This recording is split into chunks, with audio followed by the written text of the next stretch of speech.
You ever look in the mirror after divorce and not recognize a man staring back? Not because of how you look, but because the fire is gone? It's like something got stripped away piece by piece. Whether you ended the relationship or not, there's a part of you that still feels like it ended you. Because it did. At least the version that was built on performance, approval, or keeping the peace. But here's the thing, that edge you think you lost, it's not gone. It's just buried underneath the ashes. And this video is about how to get it back. Not by chasing women or revenge, but by rebuilding from the inside out.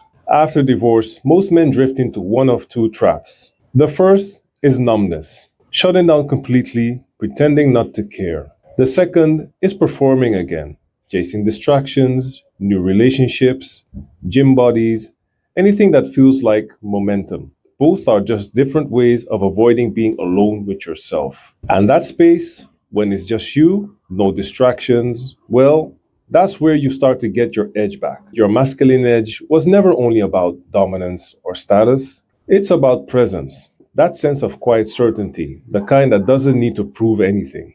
And when the marriage ends, that clarity about who you were and why you mattered starts to fade. Because you spent years moving from someone else, adapting, fixing, anticipating, explaining. So when it's over, there's a massive void. You don't only lose or let go of her, you lose your orientation, you lose your center of gravity. And it's in that disorientation that men either collapse or rebuild differently. I remember one night, after spending hours reading about relationships and watching videos about men and women, trying to make sense of what went wrong, I realized something that cut deep. Somewhere along the way, I'd gone soft.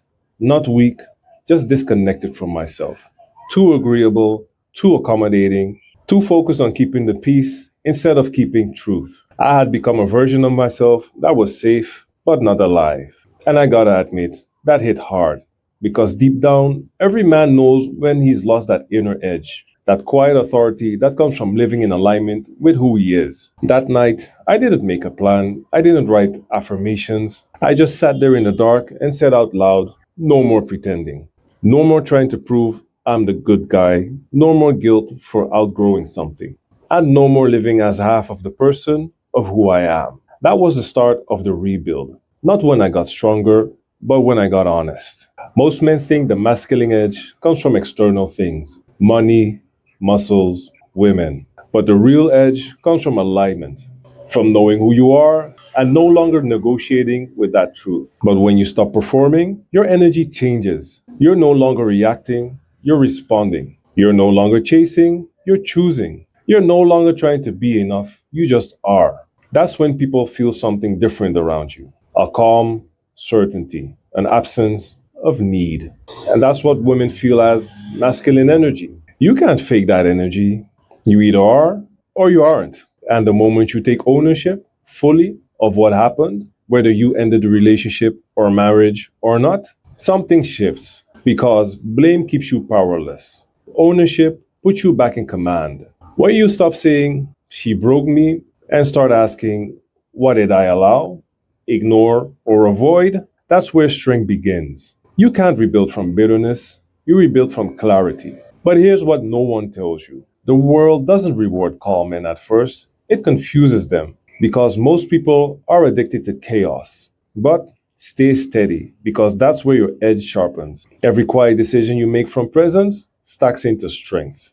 I want you to picture this. You walk into a room a year from now. No show, no performance, just quiet presence. You're not seeking approval, you're not defending yourself, you've done your inner work. That's the masculine edge, the quiet kind, the one that says, I've walked through fire and I don't need to prove that I survived. Because the truth is, you didn't lose your edge in divorce, you buried it under guilt, shame, and noise. And the moment you stop running from silence, you start hearing your own voice again. And that's where everything shifts. Your posture changes, your decisions simplify, you stop over-explaining. You stop chasing validation.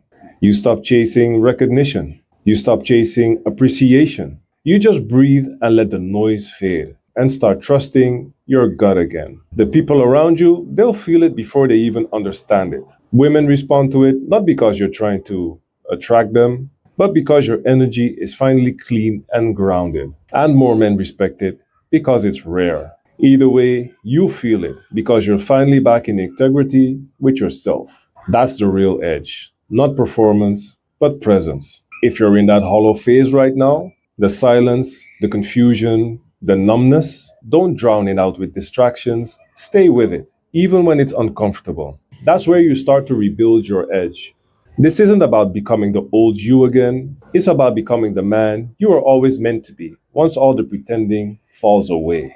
If this video resonates, please hit the like button. In the next video, I'll talk about how to rebuild that calm confidence. Not the fake kind that breaks again, but the real one that never leaves. Subscribe if you want to rebuild your presence, quietly, intentionally, and without pretending. Because we're not chasing recognition or appreciation anymore. We're rebuilding presence and peace. And you've got this. Not because I or someone else is telling you so, but because deep down, you know it's time. Welcome back to your edge.